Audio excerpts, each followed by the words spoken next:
Donc Maxime Schroeder, moi je suis dirigeant de Ezox. On est une entreprise fabricant de systèmes de GTB prédictifs. Notre vision, c'est d'apporter des systèmes qui soient complètement autonomes dans leur prise de décision, qui soient dans l'optimisation, mais aussi dans un caractère industriel de déploiement. Je m'explique, la vision de la GTB qu'on peut avoir, c'est une GTB qui est assez artisanale, où chaque site est exceptionnel, chaque site a ses déploiements spécifiques. Nous, on a une vision très industrielle. Le but, c'est de massifier les déploiements de GTB, et pour ce faire, il faut avoir un maximum d'automatisation, et c'est la vision qu'on a à travers le prédictif. Alors, je suis donc responsable global business development chez J2 Innovation, notre société qui est née aux États-Unis, en Californie, avec l'idée de démocratiser quelque part l'accès aux technologies intelligentes du bâtiment. Donc, on a créé une plateforme logicielle qui s'appelle Film Framework, qui est en fait une plateforme qui permet d'intégrer les données du bâtiment et de simplifier finalement le pilotage, que ce soit des installations, des équipements et aussi l'intégration de l'IoT. Donc, quelque part, ce qu'on fait, c'est de l'acquisition, de la normalisation de données, et puis on sert en fait différentes applications avec un modèle qui est complètement ouvert et qui permet d'échanger avec l'extérieur. Alors moi, la première question, c'est les données sont hétérogènes, sont homogènes, il y a plein de solutions possibles. Est-ce que quand elles sont homogènes, c'est peut-être plus simple, mais quand elles sont hétérogènes dans un bâtiment, vous faites comment? Vous passez d'abord par une brique qui va les transformer en quelque chose de standardisé. Comment ça se passe? Je suis sur le salon depuis hier matin. J'ai eu l'occasion de discuter avec pas mal de gens. Et encore aujourd'hui, je pense que l'utilisation d'ontologie de données n'est pas encore super répandue. Or, si on veut faire quelque chose avec la donnée, il faut pouvoir la structurer un minimum. Et donc, données homogènes, hétérogènes, oui, différents intégrateurs, différentes façons de nommer des points, différentes disciplines, que ce soit sur le confort, la CVC, l'éclairage, le contrôle d'accès, et j'en passe, avec chacune des flux de données qui ne sont pas normalisées. Donc finalement, on a besoin de trouver une couche de normalisation qui va nous permettre de tirer le meilleur profit possible de l'interprétation de ces données. Monsieur Schotter, même vision du monde? Alors, effectivement, ouais, même vision du monde, surtout qu'on est dans un monde où on est très segmenté, très siloté, je trouve, dans la GTB. C'est-à-dire qu'on a des acteurs qui vont faire de l'IoT, des acteurs qui vont faire des automates, des acteurs qui vont faire de l'hypervision, de la supervision. Et en fait, tout ce petit monde va avoir sa conception du meilleur produit dans sa gamme et dans sa vision de la GTB ou d'un morceau de la GTB. Et effectivement, le blocage qu'on peut avoir quand on veut aller sur des systèmes complexes, c'est d'arriver à faire communiquer tout cet écosystème de produits, s'assurer que tout ça va fonctionner avec nos ambitions au niveau GTB, nos ambitions au niveau hypervision, nos ambitions au niveau maintenance des équipements, et le fait que la donnée, finalement, elle soit extrêmement variée, extrêmement dépendante de tout un ensemble d'acteurs, rend les choses très difficiles. Nous, notre vision, ça a été tout de suite de faire des systèmes qui soient hyper simples et hyper industrialisables, comme je le disais, et donc avec une vision très forte sur l'automatisation et la prise de décision autonome des systèmes. Et finalement, dans cette décision, il y avait une impossibilité, c'était de faire appel à des systèmes tierces. Et donc, notre pari, nous, ça a été de développer nos propres IoT. Donc nous, on est fabricants, on a des usines qui fabriquent toute notre couche de captation de données, d'action sur le terrain, notre couche d'infrastructure radio dans le bâtiment, et derrière, on en maîtrise. Effectivement, c'est hyper normalisé, hyper standardisé, et l'ensemble de nos versions de produits, de nos systèmes d'infrastructure vont communiquer sur un langage bien spécifique. Et c'est vrai que ça serait bien que ça soit uniformisé pour tous les constructeurs, mais après, ça laisse la question de quelle liberté les constructeurs ont de faire des choix, d'avancer, et ça, c'est un domaine un peu compliqué. Mais je crois que c'est les normes, le BAC et la CS, ça va pas un petit peu permettre de standardiser les choses, ou c'est... Je ne sais pas si c'est l'objectif d'ailleurs, non, c'est pas du tout l'objectif. Il n'y a pas de normes imposées Il y a des protocoles. Des protocoles. Après, il y a des protocoles, mais avec des interprétations du protocole, des envergures, des niveaux de la V1, la V2, la V3 du protocole. Et effectivement, ça peut être problématique. Mais à noter quand même qu'on arrive de plus en plus dans une standardisation au niveau GTB. On a des protocoles qui sont de plus en plus ouverts, des protocoles qui sont de plus en plus normalisés dans les automates. Et ça, c'est une belle évolution. Et c'est aussi une évolution qui est, je pense, due aux clients qui souhaitent avoir des systèmes ouverts, des systèmes interopérables. D'accord. Alors, pardon, allez-y, monsieur Guitz. Peut-être aussi je peux donner ma version là-dessus. Donc, je pense qu'il y a d'une part la standardisation des protocoles de communication. Je pense que ici dans la salle, tout le monde connaît le Modbus, le BACnet, on le retrouve un peu partout dans le bâtiment aujourd'hui. Et puis de l'autre côté, il y a la nécessité, je veux dire, d'aller contextualiser l'information. C'est-à-dire qu'un point de données qui est une température de soufflage d'une CPA, par exemple, si je vais voir dans un projet GTP classique, l'intégrateur lambda leur a noté T souffle 0,1 parce que c'est la centrale d'air 0,1, d'accord? Et si je passe sur un autre projet, peut-être que cette température de soufflage, elle sera qualifiée d'un autre nom. Donc ce qu'on fait, nous, c'est qu'on a même une dimension supplémentaire en ajoutant ce qu'on appelle de l'étiquetage de données. Donc, si vous avez déjà entendu parler de standards de données, il y a différents types de standards. Et puis, on passe à des ontologies, telles que BRICS, d'accord? Chez nous, on travaille avec le data standard qui s'appelle A-Stack. Donc, une température de soufflage, elle va recevoir une étiquette air, parce que c'est de l'air. Elle va recevoir une étiquette supply, because c'est supply, ok? Et puis, elle va être liée aussi, quelque part, à la centrale d'air, d'accord? Donc, c'est ce qui va donner ce qu'on appelle le meaning, la signification au point de données. Et en plus de ça, dans A-Stack, on va venir connecter ce point de données avec son environnement. C'est-à-dire, on va dire, c'est une température de soufflage. Mais oui, mais de qui? C'est de la centrale d'air numéro 1, qui est installée sur l'étage numéro 1 du bâtiment qui s'appelle le centre commercial XYZ.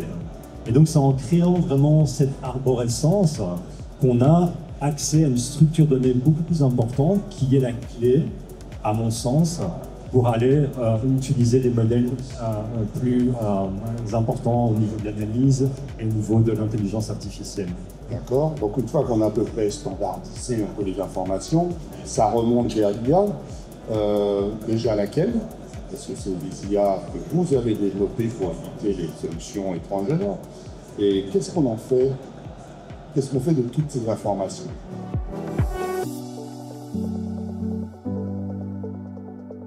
L'IA, c'est un grand mot, hein. C'est souvent galvaudé. On aime bien tous mettre sur nos affiches IA Powered. Maintenant, finalement, IA ou pas, algorithme ou pas, je dirais que ce qui est important, c'est d'avoir la maîtrise de ce qu'on fait. Notamment quand on fait du pilotage de bâtiments, quand on fait du pilotage de systèmes complexes, c'est important de savoir ce qui rentre dans la boîte et ce qui en sort. Donc partir sur des IA inconnus ou non maîtrisés, je pense que c'est un choix un peu ambitieux et peut-être aléatoire. Donc nous, de notre côté, on a fait le choix de développer nos propres systèmes, nos propres algorithmes, notre propre capacité à prédire. Et effectivement, à tout système, il faut réfléchir à la stratégie de rétention de données. Parce que la GTB, c'est un domaine où on est très sur de l'achat de systèmes. Et la GTB IA, la GTB intelligente, c'est l'arrivée de la notion d'abonnement, la notion de coût récurrent, la notion de finalement vie du système sur XY années. Et la rétention de données, c'est un enjeu capital. Nous, à titre d'exemple, sur nos 220 sites, on gère 2 milliards de données. 2 milliards de données, si c'est mal géré, si c'est stocké de manière trop importante, si c'est pas bien appréhendé, ça va avoir un coût extraordinaire. Donc ça va rendre nos solutions inadaptées en termes de pricing, ça va être une solution qui va être immaintenable, ça va être une solution qui va avoir une empreinte environnementale qui va être forte. Donc aujourd'hui, la question qu'on doit se poser, et on se la pose très régulièrement, c'est déjà qu'est-ce qu'on va stocker comme données, combien de temps on va la donner, est-ce que c'est vraiment utile de garder une donnée pendant 1 an, 2 ans, 10 ans, alors que c'est très confortable personnellement de se dire oui, j'aurai toujours cette donnée, mais si elle ne sert à rien, ça ne sert à rien de la stocker. Et donc ça va être l'alimentation de l'IA, du système de prédiction, du système de traitement automatisé de données. Et il va falloir avoir une stratégie autour de la donnée qui va être hyper structurée pour que on puisse alimenter les systèmes de manière répétable, pour avoir toujours la même issue en termes de sortie de données, et pour pouvoir maîtriser en fait ce que va sortir l'IA. Parce que l'IA, c'est pas de l'inattendu, c'est une réponse qu'on veut la plus certaine possible, mais qui doit réagir à une variété d'entrées d'inputs que l'humain a du mal à maîtriser. Donc en fait, c'est finalement implanter l'IA et mettre l'IA en place, c'est une vraie stratégie produit, c'est une vraie réflexion globale sur la première étape qui est de capter une donnée, comment on stocke la donnée, comment on l'exploite et comment on s'assure que cette exploitation elle va arriver à un résultat attendu. Donc nous, c'est un peu ce qu'on fait au quotidien. À chaque fois qu'on implémente des nouvelles fonctionnalités, la question qu'on doit se poser, c'est pourquoi on garde cette donnée, pourquoi on va stocker X ou Y année une donnée. Sachant qu'une fois que la donnée est plus stockée, elle n'est plus là. Donc il faut quand même avoir un petit peu de longueur d'avance en termes de vision de solution. Une question, IA ou pas IA d'ailleurs? Très bonne question. Je pense que IA, c'est comme IoT. Donc on peut comprendre tout ou rien de ce que c'est. C'est comme le big data finalement. Et je sais que c'est un terme dont on a discuté. IoT, ça veut tout dire et rien dire. Voilà. Et pour moi, IA, c'est la même chose. Dans le sens où il y a différents types d'intelligence artificielle.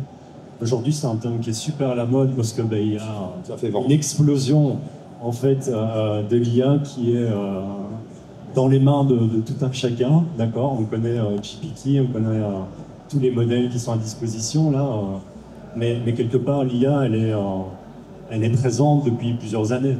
Et il y a l'IA qui est basée sur des règles, c'est-à-dire qu'on définit certaines règles et on sait vers quel résultat on veut tendre avec des objectifs clairs, d'accord. Et puis il y a l'IA qui est capable d'apprendre du processus, d'apprendre des données temps réel et qui va transformer les règles pour optimiser à la fin. Donc c'est là aussi qu'il faut se poser les bonnes questions, de se dire qu'est-ce que je veux atteindre comme objectif et dans quelle direction je dois m'inscrire par rapport à cette technologie. Donc l'IA dont on parle, dont tout le monde parle aujourd'hui, c'est l'IA générative. C'est une des branches de ce qu'on appelle machine learning ou deep learning, donc qui utilise finalement des réseaux neuronaux qui vont permettre l'apprentissage de données. Typiquement, il va apprendre toutes les données sur Internet. C'est une IA qui est connectée à Internet. Ce qu'on est en train de présenter sur ce salon, c'est un modèle hybride où finalement on va pouvoir utiliser l'IA générative pour notamment utiliser des données qui sont sources de l'Internet, mais également se connecter aux données du bâtiment. C'est-à-dire que votre assistant n'est pas purement un assistant bête qui vient vous servir avec des données classiques, mais en plus, il peut vous donner la structure et les informations qui sont dans la base de données de votre GTB. D'accord. Vous avez des exemples concrets de ce que vous avez mis en place pour des clients en utilisant l'IoT, des analyses, peu importe IA ou pas IA, et quels en ont été les bénéfices pour vos clients?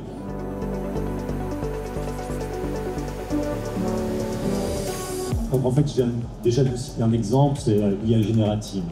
Donc la première implémentation pour G2 Innovation, ce serait de dire, ok, on veut faciliter quelque part l'accès aux technologies du bâtiment pour des bâtiments de plus petite taille, de plus petites dimensions. Si on va dans une école, si on va dans une crèche, si on va dans un fitness ou un garage, on n'a pas une équipe de spécialistes qui sont là, on n'a pas une équipe d'experts IT, donc on doit faire les choses de plus en plus simples. Ça fait partie de la démocratisation dont je vous ai dit qui était importante pour nous. Et donc la première implémentation de l'IA, dans notre cas, c'est d'avoir un assistant intelligent. Un assistant intelligent avec lequel vous pouvez converser avec votre bâtiment. Donc finalement, vous allez pouvoir, avec votre téléphone, en écrivant ou avec un PC ou une tablette, écrire des requêtes à votre assistant et il va vous retourner des réponses dans votre langage naturel, qui est le français ici. Et puis on peut le faire parler donc plus ou moins tous les langages. Voilà.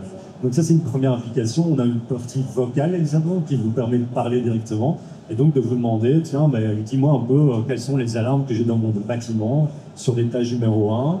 Viens avec des solutions pour moi pour pouvoir régler ces problèmes. Et donc en fonction de ce qui aura été appris dans la phase d'apprentissage, plus ou moins poussé, il sera capable aussi de venir avec des recommandations. Donc ça c'est un premier cas d'usage. Je n'ai pas de cas concret d'implémentation parce que c'est quelque chose qu'on lance. Par contre, on le teste avec différents partenaires de notre écosystème, qui sont des partenaires qui vont se présenter dans les milieux de, la ventilation, les équipements de froid, l'IoT. Et donc chacun, par rapport à son cas d'usage, est en train de le tester dans son cas d'application. Juste une dernière question après. Les bénéfices, c'est quoi de payer moins l'énergie, pour faire des économies, grosso modo, quoi. On a une meilleure contrôle du bâtiment, ça me permet de moins payer mon énergie. Finalement, c'est toujours essayer de... J'espère que Maxence sera d'accord avec moi, mais c'est de créer la transparence dont on a besoin, finalement, pour prendre les bonnes décisions, et carrément se faire aider par un modèle qui nous permet d'encore prendre de meilleures décisions. Donc ça, je pense que c'est un des avantages. Il y a d'autres avantages qui peuvent être déclinés aussi par rapport à des modèles d'IA générative. Je vous ai parlé de l'opération d'étiquetage des données, qui permet de structurer l'information. On aura une IA générative qui va permettre de vous faire des recommandations par rapport aux bonnes étiquettes à utiliser. Parce qu'aujourd'hui, l'ingénieur doit aller sur une nomenclature pour être certain que la température de soufflage de ma CTA numéro 1 doit porter l'étiquette ABC. Là, l'IA va venir vous dire « Ah tiens, j'ai repéré que ce point a tout le profil, tous les atouts d'une température de soufflage et donc utilise les étiquettes A, B, C. » Ça, c'est de la façon dont l'IA peut aujourd'hui faciliter la partie engineering ou la partie opérationnelle. Monsieur Chautard, quelques exemples concrets ou alors des perspectives d'exemples concrets Alors, que vous avez mis en place? Nous, la vision autour de l'IA, c'est vraiment une vision d'hyper-personnalisation et de contrôle du fonctionnement des équipes. Je m'explique, aujourd'hui, on gère 220 sites pour le compte de nos clients et un de nos enjeux, c'est un retour sur investissement en moins de 3 ans. C'est le chiffre clé qu'on offre à nos clients et qu'on doit tenir. On est aujourd'hui une équipe de 18 personnes à gérer ces 220 sites. Pour autant, on a à cœur de les gérer vraiment de manière extrêmement précise et avec le plus de performance dans un déploiement d'un système. Nous, l'IA, en fait, c'est quoi? C'est ce garant. C'est-à-dire que dans nos 220 sites, tous les soirs à 2h du matin, elles sont calculées l'ensemble des 10 000, 20 000, 30 000 plannings qui vont gérer l'ensemble de ces 220, des X pièces de tous ces bâtiments. L'IA, c'est une capacité à traiter massivement de la donnée et d'avoir une issue qui est maîtrisée et qui est efficace. Pour nous, c'est ça la vision du machine learning, c'est d'être en capacité de faire ce qu'arriverait à faire un humain à l'échelle d'un site sur tous les sites. D'uniformiser la qualité, de rendre la performance énergétique une généralité et non pas une exception. On présentait un site du groupe La Poste, Colissimo. On a fait 40% d'économie d'énergie sur 36 000 m². On n'a pas mis plus d'énergie que sur un site où on a fait 200 m², parce que c'est la même technologie, c'est hyper homogène. Dans tous nos automates, c'est les mêmes templates, c'est les mêmes fonctionnalités. Dès qu'on fait une nouvelle R&D, elle est portée sur l'ensemble des sites. En fait, sur votre smartphone Android, vous avez des mises à jour quotidiennes. Pourquoi sur votre GTB, vous auriez un système qui se retrouve 10 ans en arrière ou 20 ans en arrière, qui évolue plus, qui se maintient pas? Et ça, l'IA, le traitement massif de données, l'intelligence, elle est là pour faire ce job. Elle est là pour nous soulager de ce temps. Elle est là pour qu'une GTB ne soit pas une contrainte, mais ça soit un outil efficace, ça soit un outil pérenne. Et c'est un peu cette vision à travers ces outils qu'on met en place. Alors, nous, on ne vend pas de l'IA, on vend de la performance. On en a dedans, mais ce n'est pas l'argument qu'on va sortir quand on va présenter les choses. Par contre, sans ça, effectivement, on aura un peu de mal à tenir notre promesse. Donc, effectivement, c'est un outil qui est garant pour nous de la performance, de notre engagement, de notre vision. Je pense que c'est en ça que c'est un super outil. Après, je pense que ça doit être des outils qui doivent être dans la boîte, mais sur lesquels on ne doit même pas se rendre compte qu'ils sont là. Parce que c'est ça la magie de l'IA, c'est qu'elle nous propose des choses sans qu'on ait besoin de réfléchir à la proposition et à la qualité de la proposition. Donc, et parmi les 220 bâtiments que vous gérez, il y a du public, il y a du privé, il y a de tout. Exactement, ouais. Et là, la grosse difficulté, c'est qu'on va avoir du gros tertiaire, on va avoir du bureau, on va avoir du scolaire, on va avoir des cliniques avec des blocs opératoires. Et en fait, on peut se dire, mais chaque typologie de bâtiment a ses spécificités, ses taux d'utilisation différents, ses amplitudes horaires, ses contraintes différentes. Et la force de cette technologie, c'est que on la met dans la boîte et elle va s'adapter. Très honnêtement, on ne fait pas plus de travail sur un hôpital qui fait 70 000 m² que sur un bâtiment qui fait 500. La seule chose, c'est qu'au départ, quand même, il y a un peu plus de boulot à déployer le système. Mais une fois qu'il est déployé, ça tourne tout seul. D'accord. J'ai écrit sur les GTB il y a 30 ans. Est-ce que les vieilles GTB, on peut les adapter avec les technologies modernes? Il faut remplacer tout, parce que de temps en temps, il faut tout remplacer pour avoir quelque chose d'évolutif. Je pense que quand on veut faire de l'efficacité énergétique, quand on veut faire des systèmes à faible empreinte carbone, quand on veut avoir un impact sur la planète, il faut se poser la question un jour de la facilité. La facilité, quand on fait de la GTB, c'est de repartir à zéro. On vire tout l'existant, on ne se pose pas de questions et on pose un truc qu'on maîtrise. Ça, c'est top parce que ça va vite. Quand en plus qu'on a une stratégie qui est juste de vendre du matériel, on fait un bon chiffre d'affaires et on est en maîtrise totale.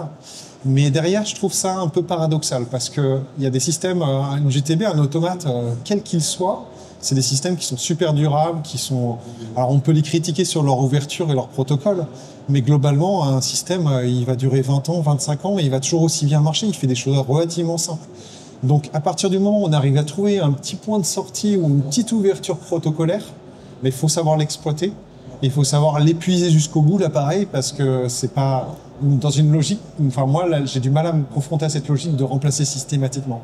Alors après, des fois c'est pas possible et il faut savoir faire le choix du poids et de la mesure. Mais effectivement, il faut savoir utiliser l'existant, il faut savoir se former, il faut savoir être généraliste. Je pense qu'il ne faut pas se fermer à l'ensemble de l'écosystème, il ne faut pas être sur juste un type d'automate. Après, on arrive à faire des choses, à remettre à niveau des sites, et on arrive à exploiter de l'existant en étant vraiment dans l'efficacité environnementale, mais aussi budgétaire. Pareil, M. Gitz, au niveau des vieilles solutions de GTB, on peut les moderniser relativement facilement, avec votre expérience. Mon expérience me montre que les vieilles GTB n'étaient pas forcément réputées pour être super ouvertes. Et souvent étaient fermées et étaient la propriété d'une marque, d'une société, et qu'il fallait faire appel à cette marque pour faire des améliorations, la rénovation, etc. Aujourd'hui, le paysage a complètement changé. Donc, je veux dire, la philosophie est vraiment d'apporter quelque chose d'ouvert. Et si on parle d'amener de nouvelles technologies, on a besoin de cette ouverture, parce qu'on va devoir communiquer à l'extérieur avec différents services. On n'est plus enfermé sur une GTB qui est locale, qui tourne sur une machine, sur un PC. On fait tourner des GTB localement, oui, mais elles peuvent s'imbriquer dans une architecture hybride, où on vient avec une couche plutôt edge, comme on va l'appeler, on a une couche cloud, et donc on peut vraiment aller utiliser ces différentes technologies, mutualiser les différentes propositions de valeur qu'on a là pour venir avec une proposition, avec une solution beaucoup plus évoluée. Donc moi je dirais, il ne faut peut-être pas tout arracher. Mais ce qu'on rencontre de plus en plus, c'est qu'on garde peut-être la GTB qui est là parce qu'elle est encore fonctionnelle, d'accord? Et puis on va utiliser un protocole de communication standard, venir remettre une couche supérieure avec une autre plateforme peut-être plus ouverte, qui va permettre d'ouvrir la porte à l'intégration de technologies plus modernes. D'accord. Au niveau de la sécurité, c'est un peu le salon, on en parle. Est-ce que lorsque vous installez une solution, c'est du security by design, comme on dit aujourd'hui, ou c'est encore une couche qu'on rajoute, j'espère pas d'ailleurs. Comment ça se passe dès le départ? Vous dites, oh là là, il faut que je verrouille un peu tous mes accès et les produits que je mets en place, ils sont by design, sécurisés.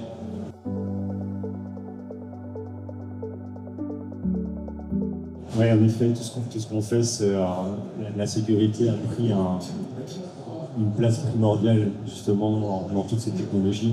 On en parle tous les jours, on voit ce qui se passe aussi de plus en plus. On m'a dit la semaine dernière, c'était l'aéroport de Bruxelles qui avait été... Paris, donc...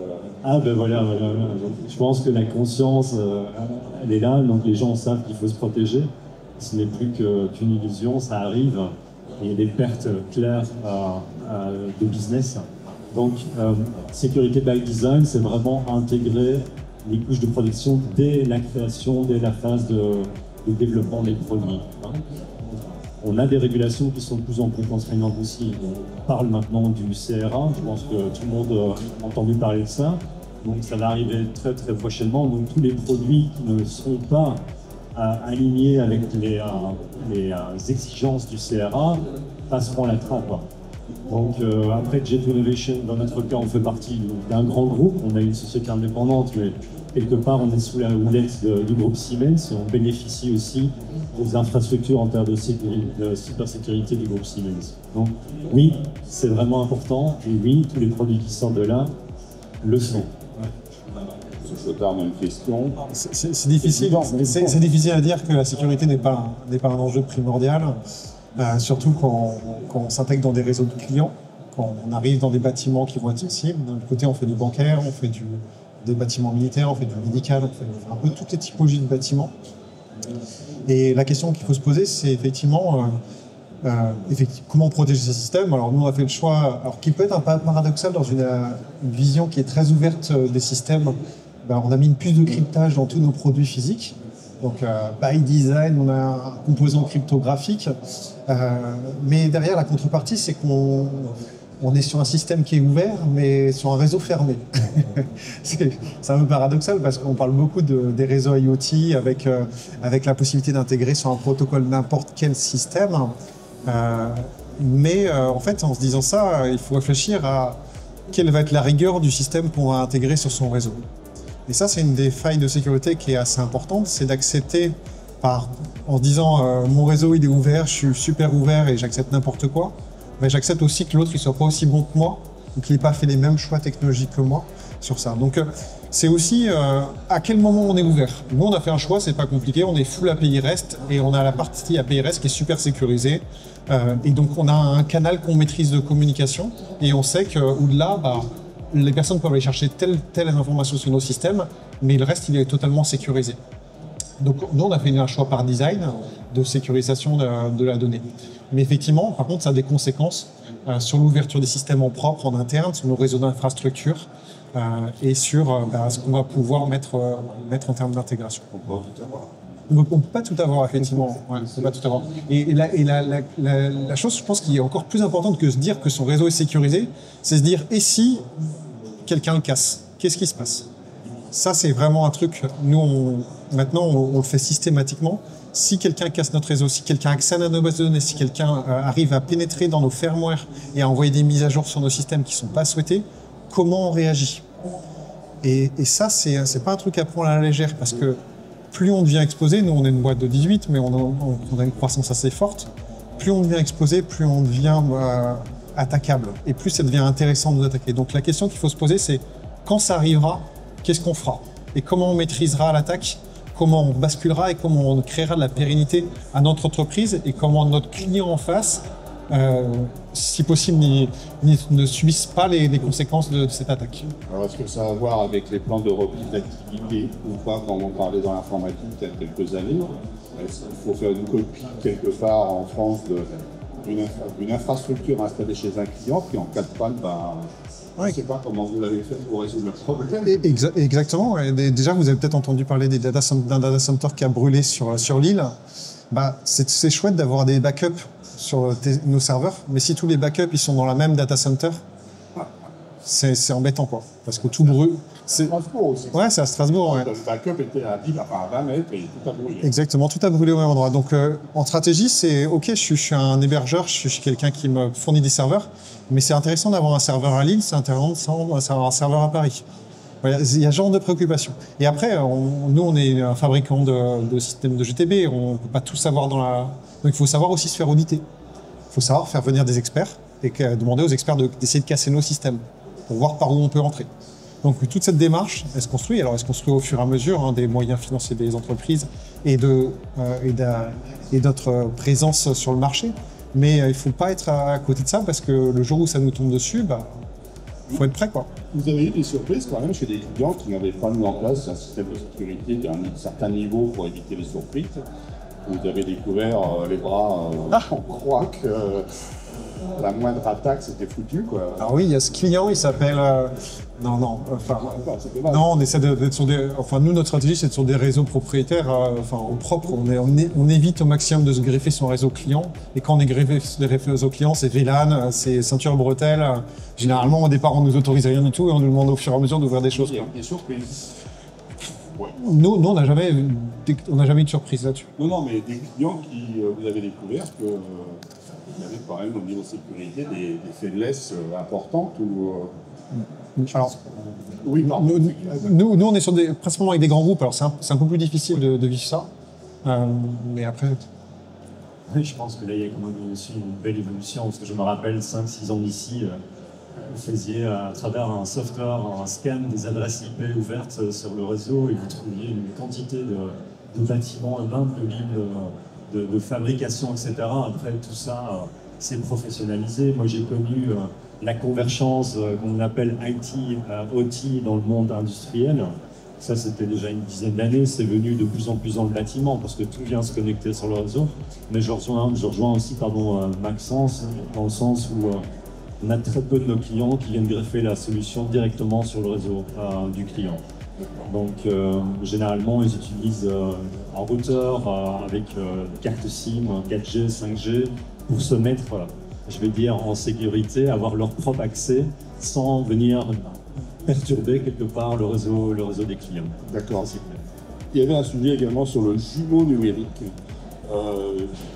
Pour moi, jumeau numérique, c'est une copie de l'installation et on regarde si en testant quelque chose, quelle peut être l'influence des autres systèmes. C'est une vision restrictive du jumeau numérique où il y a d'abord est-ce que c'est mis en place ou pas et à quoi ça peut servir si c'est mis en place.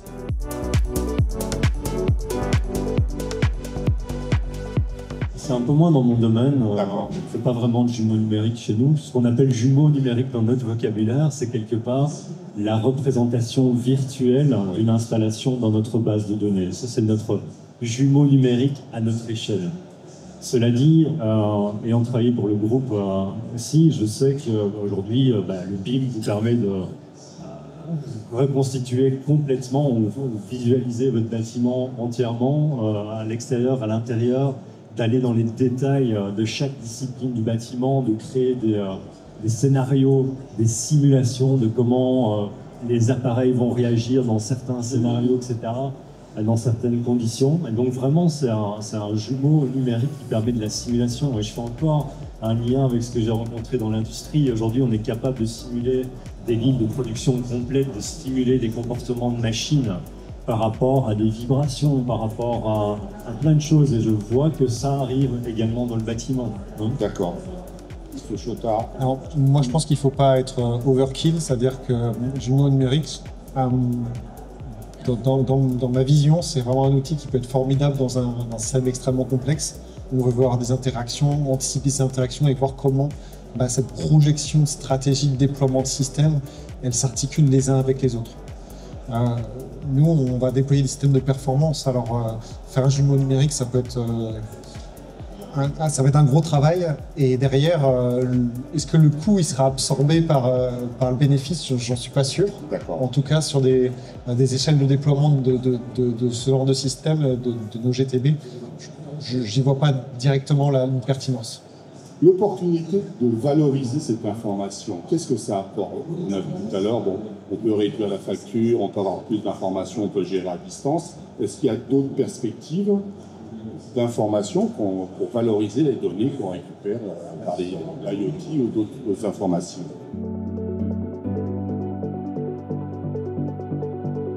Il y a un autre sujet, je pense, c'est au niveau de la complexité des systèmes.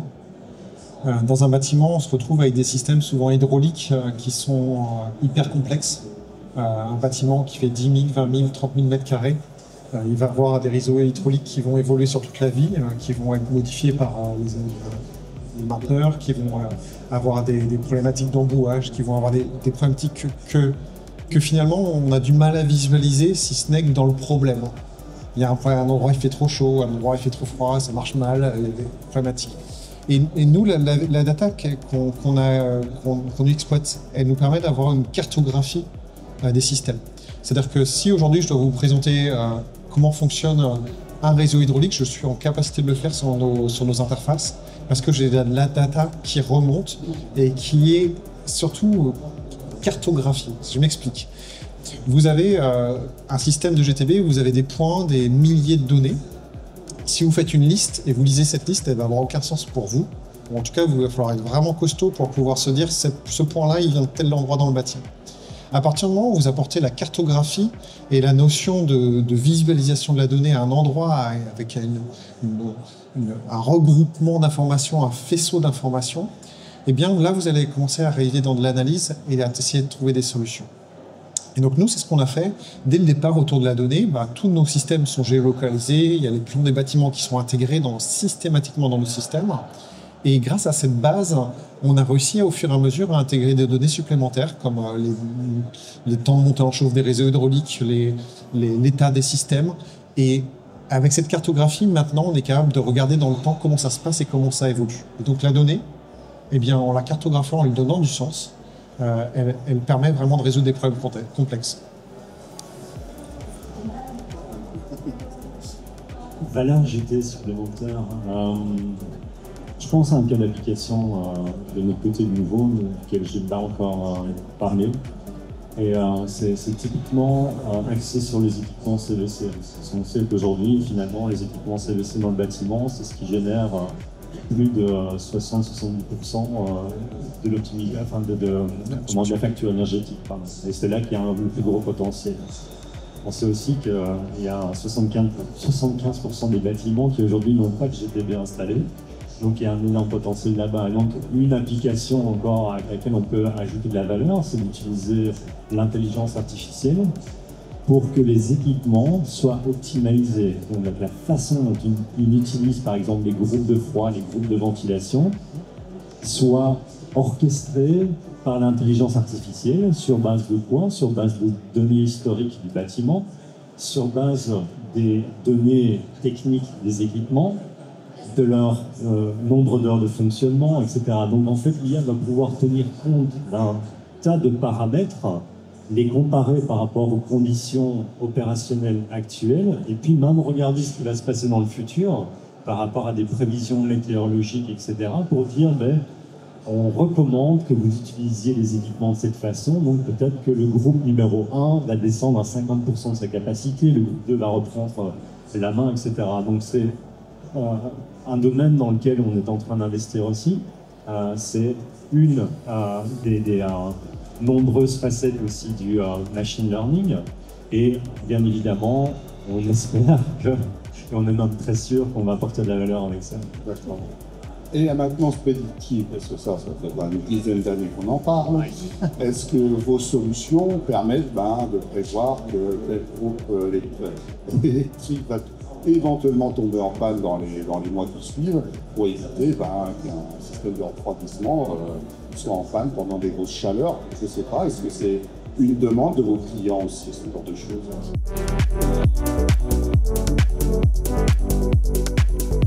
Je pense que savoir prévoir si un organe va tomber en panne et anticiper la problématique, c'est un besoin de tout le monde.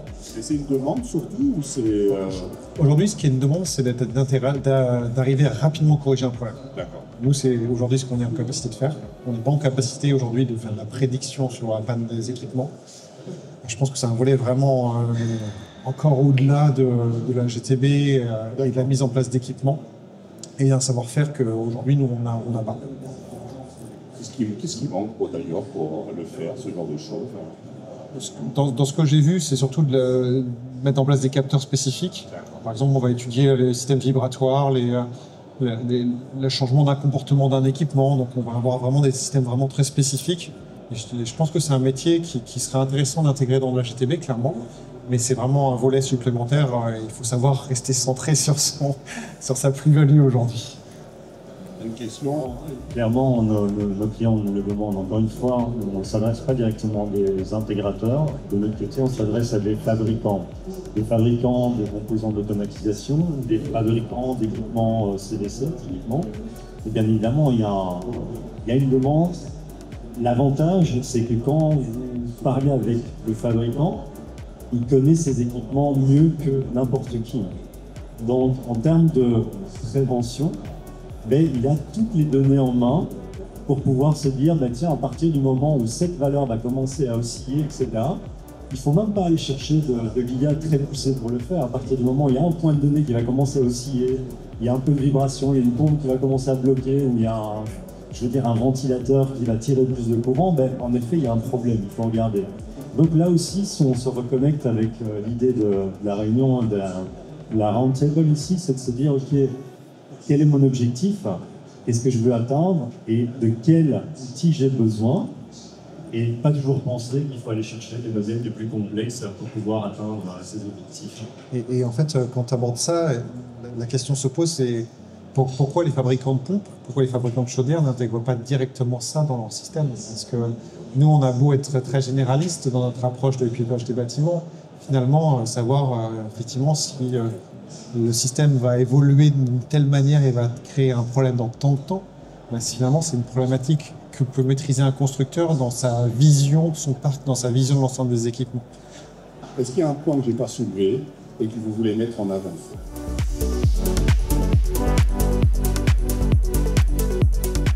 Encore une fois, IA veut tout dire et rien dire. J'ai rencontré de nombreuses personnes ici pendant 2 jours qui sont toutes quelque part occupées avec de l'IA, que ce soit des sociétés qui font du consulting, que ce soit des universités, des laboratoires, tout le monde essaye de comprendre. Je pense qu'on en est au début en termes de IA avancée. Je suis persuadé qu'il va y avoir une évolution assez forte. Maintenant, il y a la vision de se dire on veut avoir des bâtiments qui vont s'adapter automatiquement par rapport à leurs occupants, par rapport à certaines exigences réglementaires, par rapport au smart grid qui vient se connecter là-dedans. Il va nous falloir un peu de temps pour y arriver. Mais je crois très fort que l'IA va permettre d'optimaliser, de simplifier, de traiter des masses d'informations et donc d'aider pas mal de monde dans le secteur du bâtiment à venir avec des solutions qui vont permettre d'avancer tout simplement. Ouais, je dirais un discours un peu similaire. Moi, je suis convaincu que l'IA, le traitement massif de données, que la capacité à prédire les choses et l'avenir pour pouvoir offrir de l'uniformisation dans la performance et arriver à vraiment réduire notre empreinte sur la planète. C'est un peu paradoxal parce que qui dit IA dit data center, dit données, dit...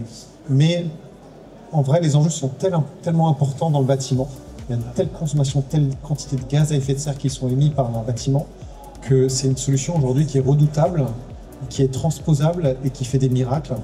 Donc il faut continuer à avancer là-dedans. Il faut que l'ensemble des constructeurs passent là-dessus, mettent en avant l'IA et mettent en avant surtout ce qu'elle va faire et la valeur qu'elle va donner.